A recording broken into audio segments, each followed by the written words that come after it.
وزیر اعلیٰ خیبر پختونخوا نے تیرہ نقل مکانی کے حوالے سے وفاقی وزراء کا موقف مسترد کر دیا۔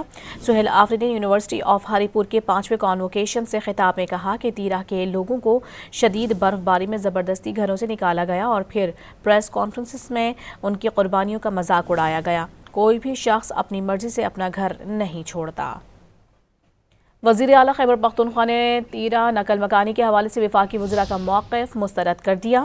سہیل آفریدی نے یونیورسٹی آف ہری پور کے 5ویں کانوکیشن سے خطاب میں کہا کہ تیرہ کے لوگوں کو شدید برف باری میں زبردستی گھروں سے نکالا گیا اور پھر پریس کانفرنسز میں ان کی قربانیوں کا مذاق اڑایا گیا۔ کوئی بھی شخص اپنی مرضی سے اپنا گھر نہیں چھوڑتا۔ وزیر اعلیٰ خیبر پختونخوا نے تیرہ نقل مکانی کے حوالے سے وفاقی وزراء کا موقف مسترد کر دیا۔ سہیل آفریدی نے یونیورسٹی آف ہری پور کے 5ویں کانوکیشن سے خطاب میں کہا کہ تیرہ کے لوگوں کو شدید برف باری میں زبردستی گھروں سے نکالا گیا اور پھر پریس کانفرنسز میں ان کی قربانیوں کا مذاق اڑایا گیا۔ کوئی بھی شخص اپنی مرضی سے اپنا گھر نہیں چھوڑتا۔